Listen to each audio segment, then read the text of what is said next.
The first to fall was Cathar, a proud Volari with bioluminescent skin and 3 ocular stalks. His species, native to the gaseous Jovian world of Xylos Prime, thrived in environments of immense atmospheric pressure and nutrient-rich vapor. The Galaxia Praxis, in its infinite wisdom, had dropped Cathar not into a simulated gas giant, but onto the desolate, hyper-arid plains of the Crucible of Xylos, an artificial biome designed to be universally hostile. Within moments of the transport beam dissipating, the Volari's intricate epidermal membranes began to crackle, the moisture wicking from his very essence under the twin, merciless suns of the test zone. His ocular stalks shriveled, then burst, like overripe fruit. A silent, agonizing collapse, his vibrant blue light fading into a dull, crystalline dust that the arid wind immediately claimed.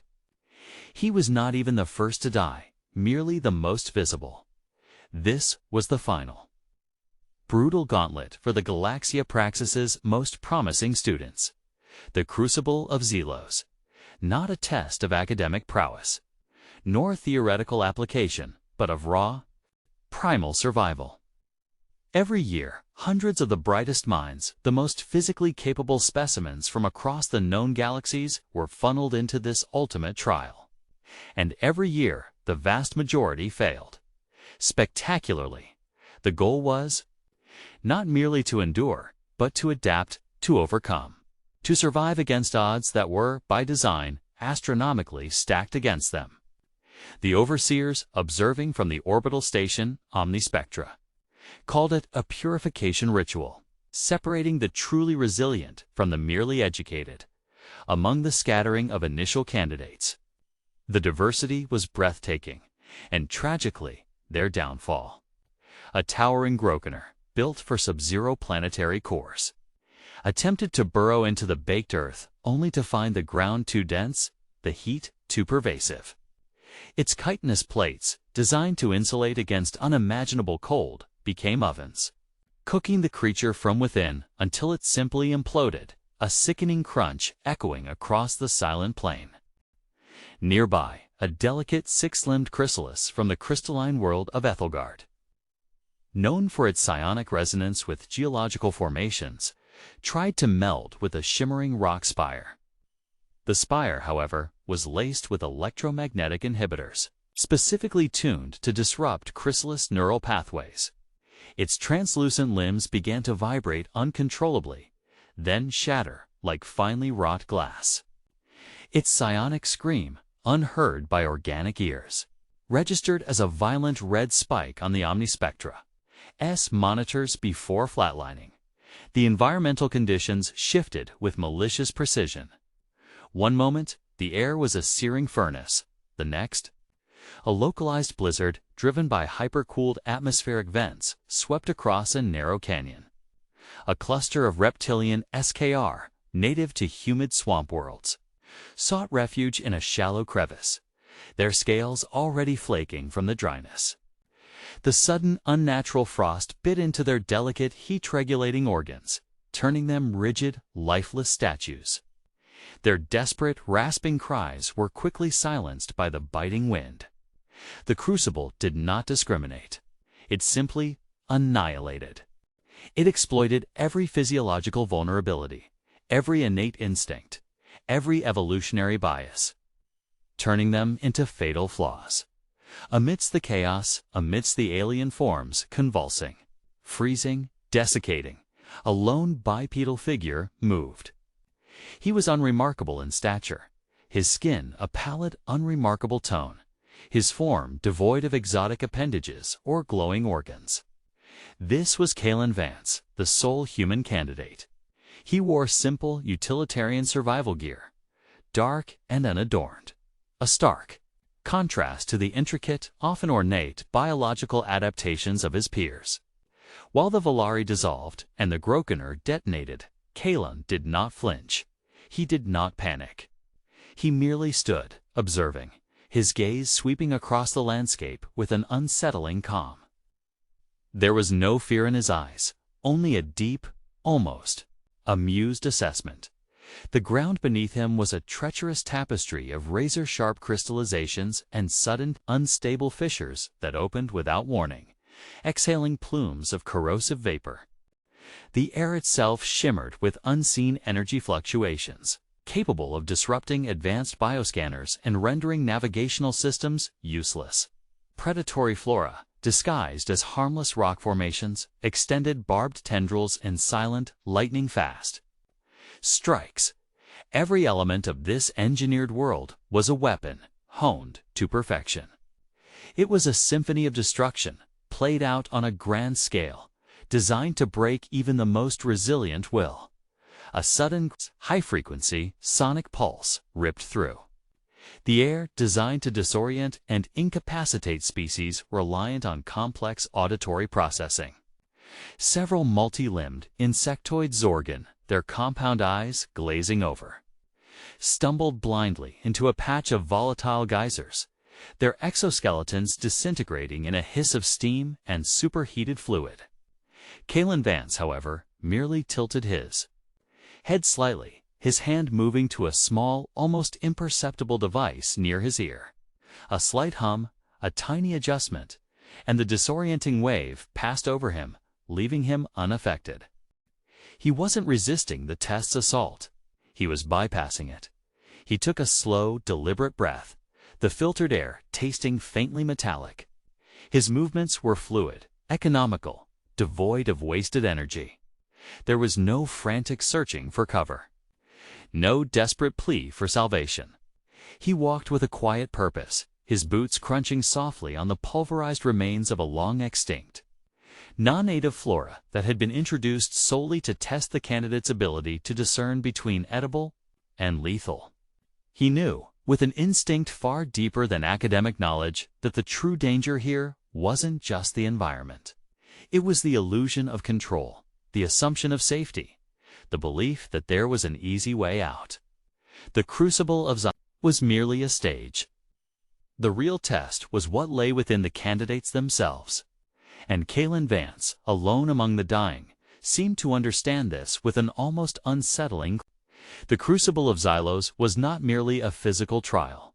It was a psychological grinder, designed to erode the will through relentless, unpredictable assault. After the sonic pulse, the atmospheric composition began to subtly shift. For the sentient floramorphs of the Jardinian collective, whose respiratory systems relied on precise ratios of methane and ammonia, this change was a slow, agonizing suffocation. Their chlorophyll-rich tissues, vibrant emerald just moments before, began to gray, then blacken like dying leaves.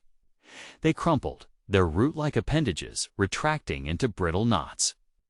Their gentle, photosynthesis-driven hum replaced by a wheezing silence. Kaelen Vance, however, merely activated a tiny, almost invisible air rebreather, a sleek piece of tech nestled snugly against his jawline. It wasn't exotic, was merely efficient, a common piece of equipment from a world where atmospheric integrity was often compromised. His path led him through a section of terrain riddled with bioluminescent fungi, beautiful and deceptively inviting. For the luminescent Savari, delicate beings whose entire physiology was a complex interplay of light and shadow, these fungi pulsed with a hypnotic allure. Their light-sensitive organs, accustomed to the soft, rhythmic glows of their homeworld, were overwhelmed by the erratic, high-intensity flashes. Disoriented, they drifted aimlessly, their ethereal forms bumping into unseen energy fields that shimmered briefly before extinguishing their life force with a silent, internal implosion. Kaelen, without breaking stride, simply slipped on a pair of polarized auto-tinting ocular filters. The world, for him, merely grew a little darker, a little more muted. The Savari's demise was a momentary visual flicker in his periphery. Nothing more, the Omni Spectra S monitors, displaying a holographic map of the Crucible, were a kaleidoscope of red markers, each signifying a failed candidate. The overseers, a council of ancient, cloaked beings from the Scholarium of Krill, observed with impassive, multifaceted eyes. They had seen this countless times. They expected failure. They reveled in the stark, undeniable proof that the universe was a brutal, unforgiving place, and only the truly exceptional could navigate its perils. Their only surprise was the persistent, solitary green dot that represented Kaelen Vance, moving with an unnerving consistency through the designated test zones. He wasn't running. He wasn't scrambling. He was walking, occasionally pausing, like a prospector meticulously examining a vein of ore. A sudden, localized radiation burst, designed to emulate a solar flare, swept across a narrow gorge. It was tuned to specifically disrupt the silicate-based nervous systems of the crystalline geode sentinels, whose very existence was a slow, deliberate geological process. Their intricate, gem-like bodies, capable of absorbing and remitting vast amounts of thermal energy, began to glow with an unnatural, internal fire. Microfractures spiderwebbed across their facets, and with a series of high-pitched, resonant pings, they shattered into glittering dust, their millennial-long consciousnesses dissolving into scattered energy signatures. Kaelen, whose carbon-based biology was less susceptible, merely felt a faint warmth. His suit, a multi-layered marvel of Earth-grade synthetics, provided a passive broad-spectrum shielding that was less about specialized protection and more about general, robust resilience. It wasn't built for specific threats. It was built for all threats.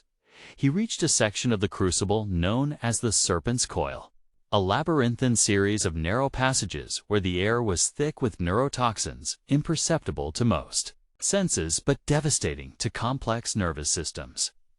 The georith, a species of hypersensitive empathic beings whose neural networks were exquisitely attuned to environmental subtleties, collapsed almost instantly, their minds overwhelmed by the sheer, unmitigated assault on their senses. Their empathic cries, though silent to Kaelen, registered as violent psychic tremors on the omnispectra before abruptly ceasing. Kaelen, however, had already detected the subtle, almost imperceptible shift in air density, the faint metallic tang that had gone unnoticed by the georeth specialized, yet ultimately fragile, sensory arrays. He pulled a small cylindrical inhaler from a pouch, took a single, deep breath, and continued. The inhaler wasn't an antidote. It was a neutralizing agent, a common preventative measure for environments where air quality was a relative term. His movements through the Serpent's Coil were not hurried, but deliberate. He observed the subtle patterns of air currents, the way dust motes swirled, the almost invisible shimmer of heat rising from certain rock formations. He wasn't relying on advanced sensors. He was relying on observation, on a primal, deeply ingrained pattern recognition.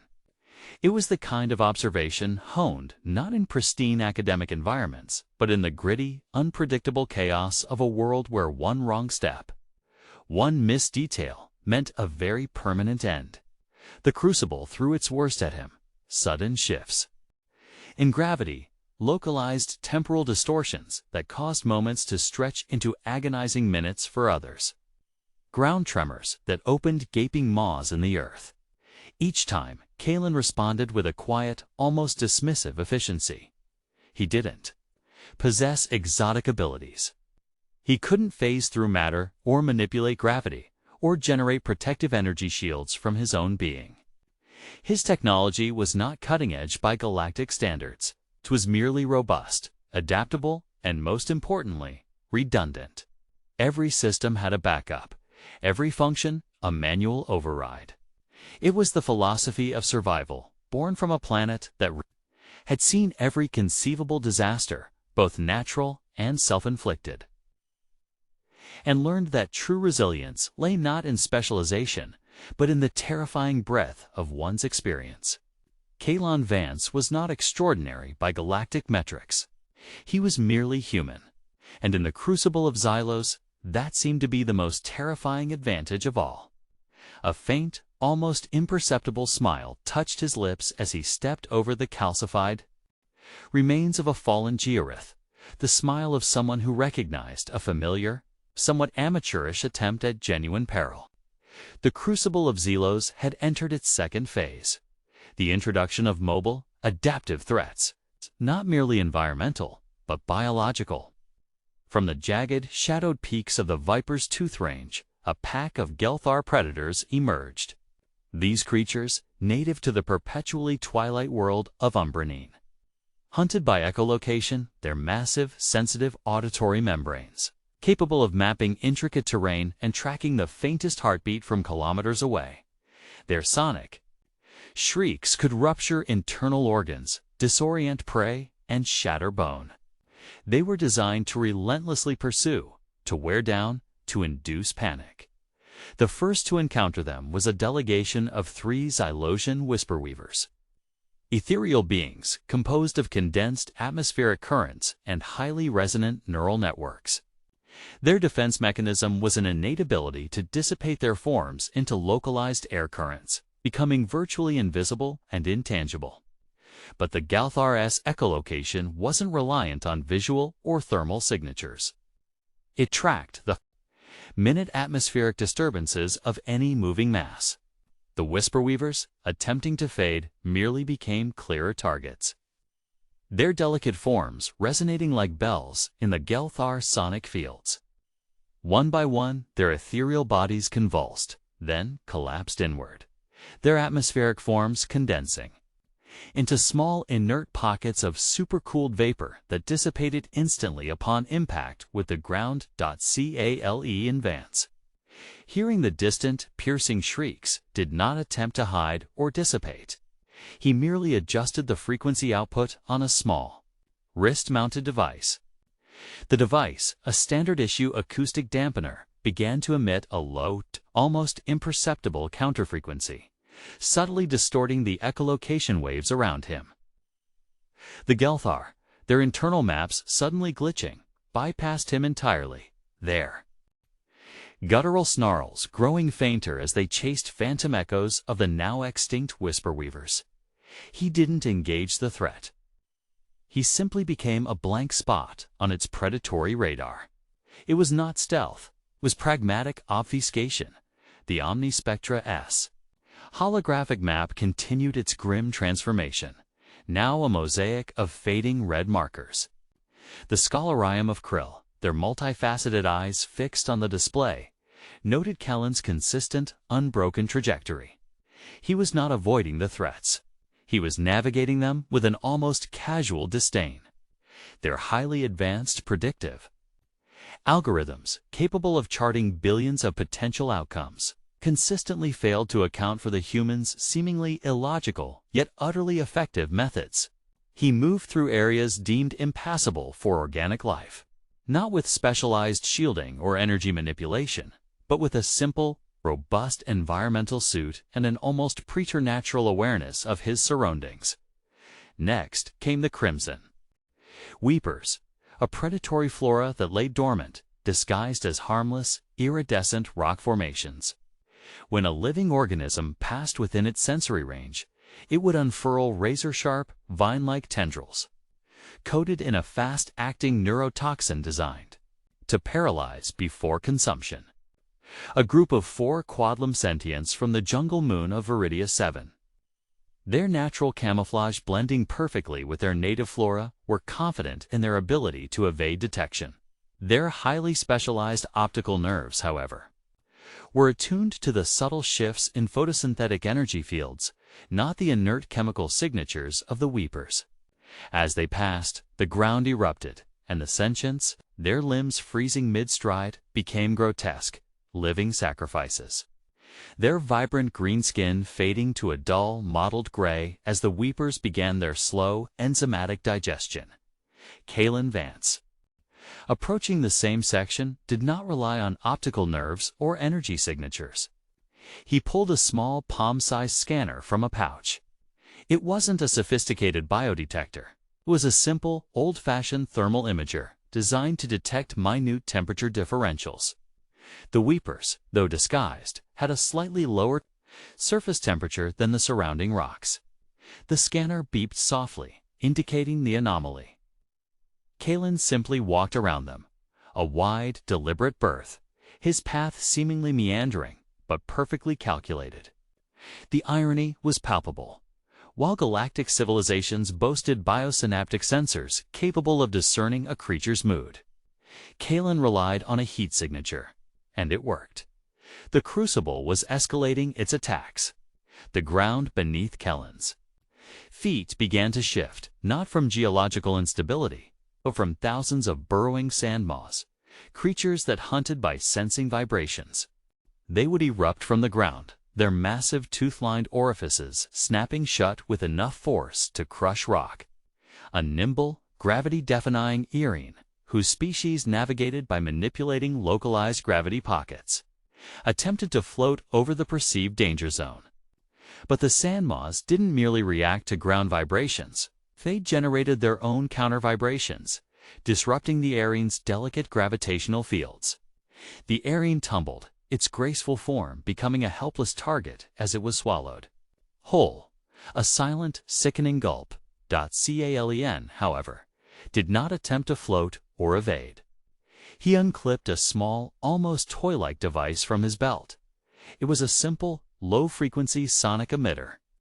He activated it, and a series of dull, rhythmic thumps emanated from it, creating a uniform, repetitive vibration pattern around him. The sand moths, unable to discern a specific target within the constant, unchanging thrum, remained dormant, their subterranean forms patiently waiting for a clearer signal. Kaelen walked directly across the sand moth field, the ground beneath him rippling imperceptibly, yet he remained untouched. His method wasn't clever. It was merely tedious, a brute force solution to a sophisticated problem. He passed through, leaving behind a field of baffled, hungry predators, their ancient instincts momentarily short-circuited by the relentless monotony of a human-engineered sound. A flicker of something akin to exasperation, then a quiet, almost imperceptible smirk touched Kaelen's lips. The galaxy's ultimate survival test felt familiar. Disappointingly so. The Crucible of Xylos was unrelenting. Having failed to eliminate Kaelen Vance through environmental or biological means, the test protocols initiated Phase 3, direct, intelligent countermeasures. The Omnispectra-S algorithms, frustrated by the human's unorthodox resilience, began to analyze his patterns, attempting to predict his next move to isolate his vulnerabilities. They sought a weakness, a fundamental flaw in his species, something beyond the crude environmental assaults. They found nothing immediately exploitable. This was a new variable, an anomaly in their meticulously calibrated simulation of galactic survival. From the central hub of the Crucible, a fleet of Spectre drones were deployed. These were not mere observation units. They were hunter-killers, designed with adaptive camouflage, silent propulsion, and precision energy weapons. Their primary directive: eliminate any candidate who deviated too far from predicted survival parameters, or who demonstrated an unnatural level of resilience. They were the ultimate failsafe, the arbiters of finality. Their targets were now shifting, focusing increasingly on the lone green dot that persisted on the monitors. The first Spectre drone descended upon a group of 3 luminiforms, beings of pure light energy from the nebula world of Astroprime. Their defense was to absorb and redirect energy, making them virtually invulnerable to conventional attacks. However, the Spectre drones didn't use conventional energy. They emitted a focused beam of antilight, a specific frequency designed to destabilize the luminiform's photonic structure.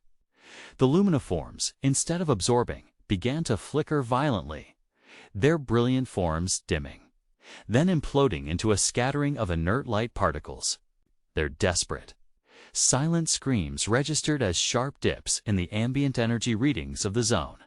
Kaelen Vance, hearing the faint, high-pitched whine of the Spectre drones, did not attempt to absorb or deflect.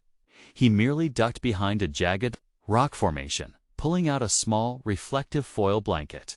It wasn't advanced stealth tech. It was an emergency thermal blanket, a common item in Earth survival kits designed to reflect heat. The anti-light beam, designed to destabilize a specific photonic signature, was merely reflected back, diffused and harmless. The Spectre drone, its targeting systems momentarily confused by the sudden heard return, veered off course, continuing its hunt for more predictable prey. Kaelen, peeking from behind his makeshift shield, offered a faint, almost imperceptible scoff. Amateur hour, he might have thought. If he were prone to such internal monologues, the Crucible then unleashed its mimic spore fields. These microscopic organisms released from ground vents would infest a candidate, replicating their cellular structure and then violently rupture, turning the host into a grotesque, explosive decoy. This was designed to sow chaos and paranoia, to turn allies against each other, or to make candidates doubt their own senses. A pair of empathic link beings, their nervous systems fused for enhanced communication and shared perception, stumbled into a mimic's pore field. Their shared senses immediately perceived the infestation in the other, leading to a desperate, self-destructive attempt to purge the perceived threat, resulting in a duel. Synchronized explosion of biological matter. Kaelen Vance, detecting the faint, almost imperceptible shimmer of the mimic spores in the air, did not attempt to purge or evade. He pulled a small, compressed spray canister from his belt. It contained a broad-spectrum antimicrobial agent, a common preventative for environments teeming with unknown pathogens. A quick, thorough spray over his suit, and the mimic spores, unable to gain purchase on the treated fabric, simply drifted past, inert and harmless. It wasn't a cure. It was a simple, effective barrier. The test, designed to exploit the very concept of trust and perception, was rendered moot by a common household-grade disinfectant. The OmniSpectra S algorithms were now running in overdrive, attempting to categorize Kaelen Vance. Was he a specialized combatant? A bioengineered supersoldier? A relic from a forgotten, brutal civilization? His species, human, was listed as Class 4, developing civilization in the Galactic Archives. Known primarily for its volatile internal conflicts and surprisingly rapid technological progression, they were not known for individual survival prowess on this scale. Yet here he was, bypassing threats with methods so utterly rudimentary, so fundamentally ungalactic that they bordered on insultingly effective. The final direct assault of Phase 3 came in the form of phantasm wraiths, creatures designed to induce debilitating fear and hallucinations through direct neural interface. They were not physical threats, but psychological ones, preying on a candidate's deepest anxieties and memories. A group of 4 highly intellectual, yet emotionally sensitive science scholars from the tranquil world of Cathara V, their minds. Vast libraries of galactic knowledge were quickly overwhelmed. Their collective memories of serene academic halls and peaceful philosophical debates twisted into grotesque parodies, their minds shattering under the weight of fabricated horrors.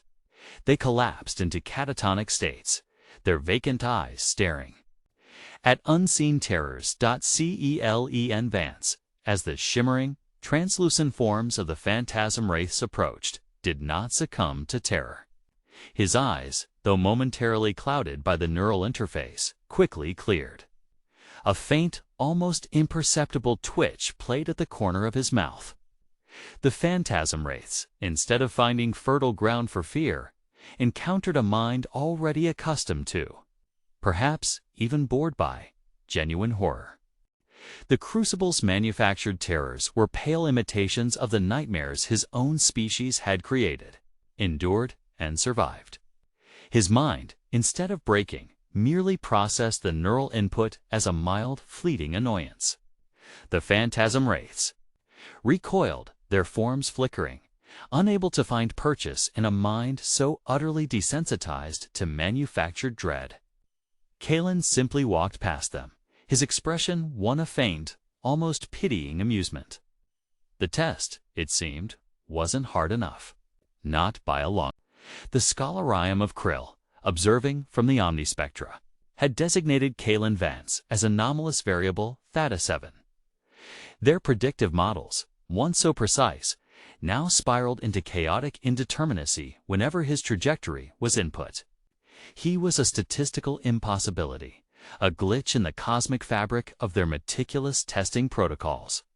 The Crucible of Xylos, designed to expose fundamental weaknesses, was instead exposing the limitations of their own understanding of survival. They had prepared for every known form of life, every conceivable adaptation, every evolutionary advantage. They had not prepared for the human. The Crucible now shifted its focus from direct elimination to entrapment. Kaelen entered the cryovapor labyrinth, a vast, swirling maze of supercooled mist and shifting ice formations. The air here was not merely cold. It contained microcrystalline shards of solidified atmospheric gas, capable of lacerating delicate membranes and freezing internal organs in seconds.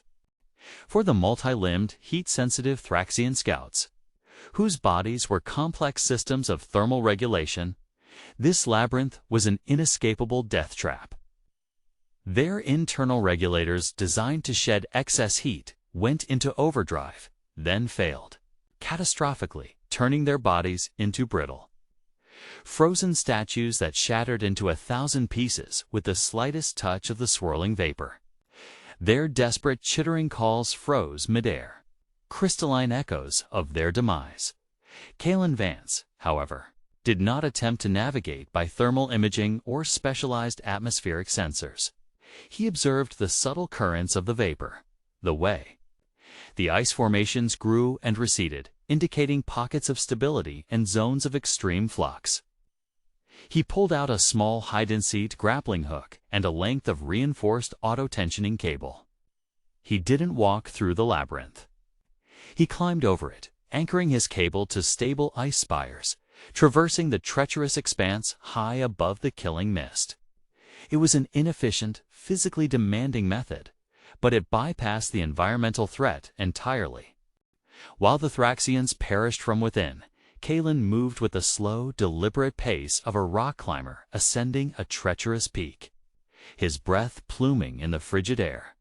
The remaining candidates, now few and far between, were visibly deteriorating. A sleek reptilian scare, known for its incredible speed and reflexes, had managed to evade most threats, but the prolonged exposure to the Crucible's unpredictable shifts had taken its toll. Its scales were dull, its movements sluggish. It had been driven by instinct, by the brute force of its physical prowess. But instinct, without adaptability, was a dead end. The scare, desperate for sustenance, fell into a biolure sinkhole, a cleverly disguised pit filled with nutrient-rich, yet highly corrosive, organic acid. Its desperate thrashing only accelerated its dissolution, its scales bubbling and peeling away until nothing remained but a viscous green residue. Kaelen, observing the scare's demise from a distance, had already noted the faint, sweet, sickly aroma that wafted from the sinkhole, an odor imperceptible to most species, but familiar to a human nose accustomed to distinguishing between rot and sustenance. He also noticed the faint, almost imperceptible shimmer in the air above the sinkhole, a telltale sign of evaporating corrosive agents. He didn't need a bioscanner. He needed a nose and a pair of eyes that had learned to read the subtle language of environmental decay. He simply skirted the area, his path once again seeming indirect, yet perfectly safe. The Crucible's next trap was the Ethernet, a series of invisible energy fields designed to ensnare and drain the life force of any being passing through them. These fields were dynamic, shifting their frequency and intensity, making them impossible to predict or bypass with conventional shielding. A brilliant, multi-limbed technocrat from the cybernetic world of Mechanus, whose entire being was a fusion of organic brain and advanced circuitry, attempted to reconfigure its internal dampeners to match the Ethernet's frequencies. It was a battle of computational power, and for a moment, it seemed the technocrat might succeed. But the Ethernet was designed to evolve faster than any known processing unit. The technocrat's metallic limbs began to spark, its optical sensors flared violently, and with a high-pitched electronic shriek, its complex circuitry overloaded, reducing it to a smoking, inert husk. Kaelen Vance, however, did not attempt to match frequencies or reconfigure. He simply pulled a handful of small, metallic pellets from a pouch. These were ion chaff rounds, a primitive, yet effective countermeasure. He tossed them ahead of him, and as they dispersed, they created a chaotic, temporary disruption in the Ethernet's localized energy field, a brief window of instability. He then sprinted through the gap, his movements precise and timed to the flickering disruptions. It was a crude, brute force method, relying on timing and simple interference, not sophisticated analysis. He wasn't solving the problem of the Ethernet. He was simply exploiting its momentary confusion. The Omnispectra S overseers, watching Kaelen run through a field that had just vaporized a hyper-advanced technocrat, exchanged silent, perplexed glances. The human's methods were so unrefined, so primitive, yet undeniably effective. It was like watching a creature bypass a laser grid by throwing mud at the sensors, and succeeding. A faint, almost imperceptible smirk again touched Kaelen's lips. The Crucible was a grand theatrical display of planetary engineering, but it lacked one crucial element: the sheer, unyielding, almost pathological stubbornness of a species that had survived not by being the strongest or the smartest, but by simply refusing to die. The Crucible of Xylos, having exhausted its repertoire of direct, physical and biological threats, now turned to the insidious realm of perception and time itself. Kaelen Vance entered the cognitive veil, a vast expanse where reality was merely a suggestion, sculpted by advanced neural projectors that fed species-specific illusions directly into the sensory organs. For the ocular dominant, it presented yawning chasms where solid ground lay, or verdant oases teeming with sustenance, where corrosive quicksand waited. For the sonic attuned, it was a cacophony of phantom shrieks and siren calls from non-existent dangers or deceptive havens. The goal was not to kill, but to break the mind, to induce fatal errors through overwhelming sensory deception. A group of 3 multi-lens auriculites, beings whose entire existence revolved around processing myriad visual data streams from their dozens of specialized ocular arrays, were the first to encounter the veil's full force. The projectors fed them perfectly rendered illusions of treacherous, crumbling pathways of razor-sharp obstacles, of impossible geometric configurations designed to induce vertigo and spatial disorientation. Their highly evolved visual processing units, unable to reconcile the conflicting data, began to overload. Their multiple eyes spun wildly, then locked into a fixed, vacant stare, their bodies collapsing into rigid, catatonic forms, their minds trapped in a perpetual, self-generated nightmare of visual chaos. Their sophisticated sensory adaptation became their ultimate prison.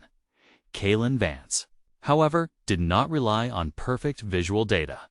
He pulled a small, almost archaic device from a side pouch, a simple, low-power sonar emitter, common on Earth, for rudimentary mapping or obstacle detection in low-visibility conditions. He activated it, and a series of dull, rhythmic pings emanated. The sonar waves, physical vibrations, cut through the illusions, providing a crude but undeniably accurate map of the actual terrain. He ignored the shimmering mirages, the impossible geometries, and simply followed the raw, unadulterated pings, placing his feet on solid ground where his eyes saw nothing but empty air. The auriculites perished from a surfeit of information. Kaelen survived from a deliberate, almost willful, sensory deprivation. His reliance on simple, verifiable physical feedback rendered the galaxy's most advanced illusion technology utterly empowering. The Omnispectra's overseers were increasingly agitated. The anomalous variable Theta-7 was not merely surviving. He was dismantling their meticulously crafted challenges with an almost contemptuous ease. His primitive methods were not merely effective. They were profoundly insulting to the sophisticated design principles of the Crucible. It was as if a grand, complex machine was being defeated by a wrench and a hammer. Their simulations, once predicting Kaelen's imminent psychological collapse, now showed an absurdly high probability of success. The very foundation of their survival philosophy, built on the premise of specialized adaptation, was being challenged by a species that seemed to thrive on generalized, brutal resilience. As Kaelen exited the cognitive veil, he entered the chrono-leech fields. These were areas infested with microscopic sleekwye. Only Ruby Kiss has the luxurious texture. That was WHS. It leaves on the Waxus T's. They live, but leaves a rich, long-lasting color.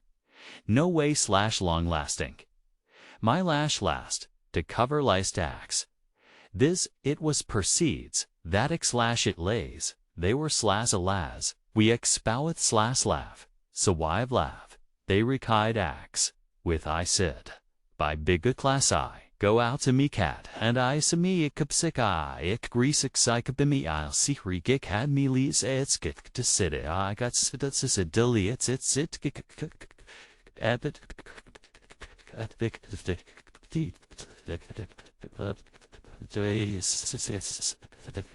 sentient organisms that attach to a candidate's biofield, draining temporal energy and creating localized time dilation. For highly reactive species or those reliant on swift, precise movements, this was a death sentence. A nimble, four-winged aeroflyer from the speed-obsessed world of Zephyr 5. Known for its lightning-fast reflexes and ability to perceive time in micro-intervals, attempted to accelerate through the field. But the chronoleeches, sensing its heightened temporal output, latched on with greater ferocity. The aeroflyer's movements became increasingly sluggish, its wings beating in agonizingly slow motion until it was completely frozen in a pocket of distorted time, suspended mid-air, a living fossil. Its life force slowly being siphoned away. Kaelen Vance, however, did not attempt to accelerate or fight the temporal distortion. He pulled a small, almost toy-like vibrating disc from his belt. It was a simple, low-frequency sonic vibrator, used on Earth for everything from muscle therapy to pest deterrence. He activated it, and the constant, subtle tremor it emitted created a persistent, low-level irritation in his biofield. The chronoleeches, unable to get a stable, unperturbed purchase, found themselves constantly dislodged. Their attempts to drain temporal energy rendered inefficient and frustrating. Kaelen simply walked, slowly but steadily, through the field. The temporal distortion around him fluctuating wildly, but never fully taking hold. He wasn't faster than the time dilation. He was merely too much of a nuisance for the leeches to bother with effectively. He was less of a meal and more of a persistent itch. The Crucible, in its final, desperate attempts to break Kaelen, began to introduce scenarios that required not just survival, but impossible moral choices designed to trigger self-destructive despair. Holographic projections of loved ones begging for help appeared on the horizon, leading to lethal traps. Simulated distress signals from helpless dying creatures echoed through the canyons. Other candidates, those few who had made it this far, began to crack under the psychological pressure, making irrational, self-sacrificing decisions that led to their swift demise. They were trying to be heroes, trying to uphold some galactic moral code. Kaelen Vance, however, merely observed these projections, these simulated pleas, with a quiet, almost detached gaze. His face remained impassive. His species, earthbound humans, had learned long ago that the most dangerous traps were often the ones baited with hope, or with the illusion of salvation. They had seen real suffering, real despair, on a scale that dwarfed the Crucible's manufactured scenarios. He had learned that true survival often meant making the hard, pragmatic choice, even if it was morally gray. He walked past the weeping holographic figures, past the simulated cries for help, his path unwavering. The Crucible sought to exploit his humanity. It failed because Kaelen Vance carried within him the hardened, pragmatic resilience of a species that had long ago learned the true cost of sentimentality in the face of annihilation. He wasn't a monster. He was simply a survivor, and the distinction was lost on the Crucible. A faint, almost imperceptible tremor of something that might have been pity, or perhaps just a profound weariness, touched Kaelen's lips. The scholarium of Krill, their ancient, multifaceted eyes now fixed in a collective, unblinking stare upon the lone green marker of Kaelen Vance, initiated the Crucible's penultimate phase, the deprivation zone. This was not a region of active threat, but of profound, systematic absence. Here, the very fabric of the environment was engineered to suppress all ambient energy, to consume all free matter, to starve every form of life. The air was inert, the ground barren, and even the faint cosmic radiation that permeated deep space was actively absorbed. It was designed to expose the ultimate vulnerability: reliance on external sustenance. A group of 3 photosynthetic Solarians, beings who absorbed stellar energy directly through their crystalline epidermal layers, were the first to enter. Their internal energy reservoirs, accustomed to constant replenishment from their star-drenched homeworld, rapidly depleted. Their vibrant, light-infused forms began to dull, then crackle like dying embers. Their attempts to draw energy from the suppressed environment were met with a terrifying void, their very essence being siphoned away by the zone's relentless hunger. One by one, they faded, collapsing into inert, dust-like husks, their internal lights extinguishing forever. Their demise was a silent, agonizing drain, a slow vanishing into nothingness. Kaelen Vance, however, did not attempt to find energy or absorb sustenance from the desolate landscape. His movements, already economical, became almost imperceptible, a study in extreme caloric conservation. He activated a tiny internal recycling unit in his suit, designed to reclaim every drop of moisture, every wisp of expended breath. From a small vacuum-sealed pouch, he extracted a single, nutrient-dense paste, a compact grayish block that provided a staggering amount of energy for its size. This was not a delicacy. It was a testament to Earth's brutal history of famine and siege, a product of necessity where every calorie counted. He consumed it slowly, deliberately, his body a closed, self-sustaining system, utterly independent of the Crucible's orchestrated void. While others starved for external input, Kaelen simply was. The Omnispectra S predictive algorithms, which had struggled with Kaelen's unpredictable methods, now registered a new level of anomaly. He wasn't adapting. He was simply enduring, drawing upon reserves and methodologies utterly alien to their understanding of advanced survival. His approach was not about overcoming the environment, but about ignoring it, reducing his own needs to a baseline of grim, unyielding self-sufficiency. The scholarium of Krill, observing his steady, unwavering progress through the deprivation zone, felt a cold, analytical dread. This was not the survival of the fittest. It was the survival of the stubbornest. Upon exiting the deprivation zone, Kaelen entered the gravity well corridor, a narrow, treacherous passage where the gravitational fields fluctuated wildly and unpredictably. One moment, the gravity would be crushing, pinning a candidate to the floor with immense force. The next, it would reverse, flinging them towards the ceiling with enough velocity to pulp against the rock. This was designed to break bodies through, sheer, uncontrollable physical stress.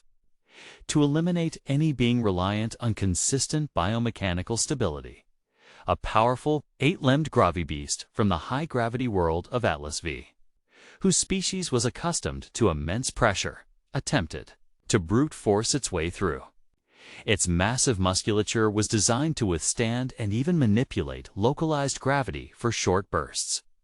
But the corridor's fluctuations were too rapid, too erratic. Its immense weight became its enemy, crushing its internal organs during a sudden surge of hypergravity.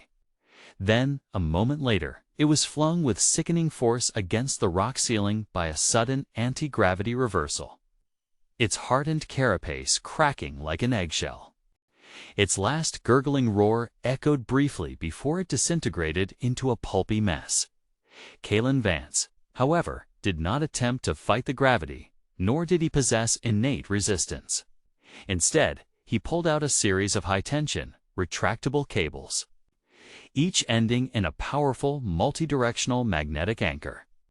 As the gravity surged, he would snap a cable to the floor, bracing himself against the crushing force. As it reversed, he would launch himself upwards, anchoring to the ceiling, allowing the anti-gravity to assist his ascent. He moved through the corridor not by resisting the forces, but by riding them, a grim, methodical dance with invisible powers. His progress was slow, agonizingly deliberate, but perfectly controlled. He was not a creature of immense strength or innate manipulation. He was simply a master of leverage and timing, a species that had learned to turn every disadvantage into a precarious, temporary advantage. The Omnispectra's holographic map now showed only one green dot, moving relentlessly towards the Crucible's final central chamber. All other markers had long since faded to red. The Scalarium of Krill, their multifaceted eyes narrowed, activated the final protocols. There was no more environmental manipulation, no more biological threats, no more psychological assaults. The Crucible had failed to break the human through its design trials. Now, it would present a test that by its very nature would be the ultimate challenge for any life form. It was a test of inherent value, of fundamental worth. Kaelen Vance emerged from the gravity well corridor, his dark suit subtly stained with dust and grime, but otherwise intact. His face was still calm, still bearing that faint, almost imperceptible smirk. He stood at the precipice of a vast, circular arena, its floor shimmering with an unknown energy. Above it, a single, massive, crystalline structure pulsed with an internal light. This was the nexus of judgment, the final, unspoken test. It was not designed to kill, but to evaluate. And Kaelen Vance, alone among the fallen, stepped forward, his gaze unwavering as if he had expected this, had prepared for this his entire life. The Crucible had shown him its worst. But Earth, in its own silent, brutal way, had shown him worse. And he walked towards the final judgment, not with fear, but with a quiet, almost amused anticipation. The nexus of judgment pulsed, its massive crystalline form, suspended above the shimmering arena floor, cast an ethereal glow that permeated the entire chamber. This was the Crucible's final, most profound test, not of physical prowess or mental fortitude, but of inherent worthiness. It was designed to probe the deepest essence of a species, to read the collective history imprinted upon the very biology of a candidate, and to render a verdict on their right to navigate the perilous expanse of the cosmos. The Scalarium of Krill, their multifaceted eyes unblinking on the omnispectra, leaned forward, their ancient forms tense with anticipation. This was the moment. Kaelen Vance stepped onto the shimmering floor. The light from the nexus intensified, bathing him in a pure, analytical brilliance. It was not a weapon, but a lens, designed to peel back layers of individual experience and expose the raw, evolutionary narrative beneath. It sought the ideal survivor, a species whose very existence, justified its continuation. For the candidates who had fallen, their specialized adaptations, honed over millennia for specific planetary biomes, had been their undoing in the Crucible's generalized hostility. Their histories were tales of perfect harmony with a singular environment, leaving them brittle and unsuited for the truly universal challenges of the galaxy. The Nexus began its probe. It reached into Kaelen Vance's mind, not for his personal memories, but for the ancestral echoes, the collective trauma and triumph woven into the very strands of his species' genetic code. It sought the blueprint of human survival.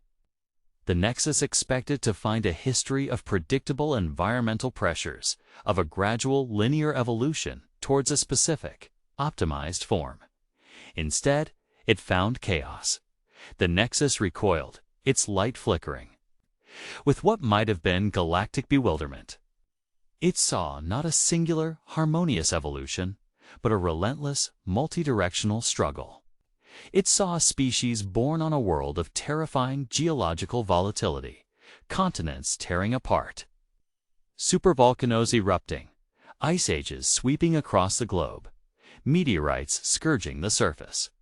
It saw not just external threats, but the constant, brutal internal conflicts, wars of unimaginable scale, genocides, famines born of deliberate destruction, pandemics that swept across the globe, wiping out billions.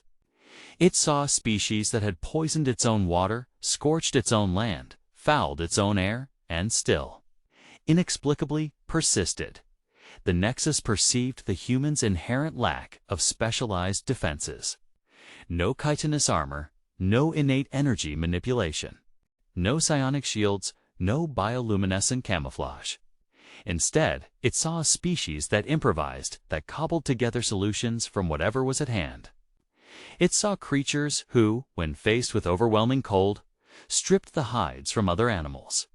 When faced with starvation, they ate anything that wasn't actively lethal. When faced with predators, they fashioned crude tools and learned to cooperate or to fight with a terrifying, desperate ferocity. It saw a history not of elegant adaptation, but of brute force endurance, of stubborn, often illogical refusal to yield. The images flashed through the Nexus's crystalline core, projected silently onto the omnispectra for the scholarium, to witness not glorious victories, but grimy, desperate survival. Humans cowering in caves during planetary bombardment, then emerging to rebuild from rubble. Humans enduring plagues, then developing vaccines. Humans facing down the consequences of their own destructive folly, and somehow, against all odds, pulling back from the brink.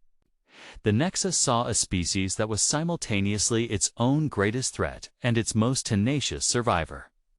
It saw a species that didn't just adapt to adversity. It generated adversity, and then survived that too. The Crucible, with its engineered environments, its precisely tuned toxins, its specialized predators, was a sanitized, simplified version of Earth's history. The sonic pulses, the radiation bursts, the toxic atmospheres, the extreme temperatures, these were not theoretical dangers for humanity. They were Tuesday.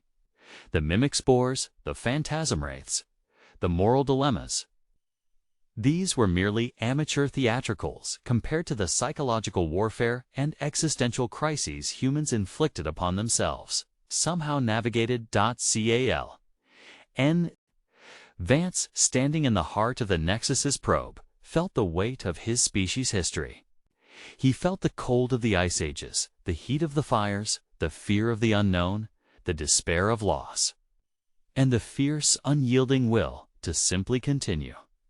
He felt the accumulated burden of billions of lives, each one a testament to resilience. And as the Nexus completed its assessment, as the full, brutal, unvarnished truth of humanity's survival history settled within its core, a quiet, almost knowing smile spread across Kaelen's lips. He smiled because the Crucible of Xylos, the galaxy's ultimate survival test, was, to him, profoundly familiar. It was a controlled environment, a predictable challenge, a simulated apocalypse. He had spent his entire life, his entire species had spent its entire existence navigating a far more chaotic, far more merciless, far more unpredictable crucible. Earth, he smiled because the galaxy's final exam felt like a review of elementary school lessons. He smiled because, for humanity, survival wasn't a lesson learned. It was the default state, a terrifying, beautiful, ingrained nature. The nexus of judgment glowed with a blinding emerald light, then dimmed, its verdict rendered. A single resonant tone echoed through the chamber, a sound of profound acceptance. The omnispectra displayed one word, stark and undeniable. Across its vast screen, past the scholarium of krill remained silent, their multifaceted eyes wide with a new, unsettling understanding. They had sought the ideal survivor, and they had found it not in elegant specialization, but in brutal, desperate, glorious generalization. They had found it in a species that walked out of the galaxy's most brutal test, not with relief, but with a faint, almost amused smile, as if to say, "Is that all you've got?" Kaelen Vance turned, his smile still playing on his lips, and walked calmly out of the Crucible of Xylos. He had passed, not because he was stronger, or faster, or smarter, but because Earth had taught him that survival wasn't a skill. It was a reflex. It was a scar. It was humanity.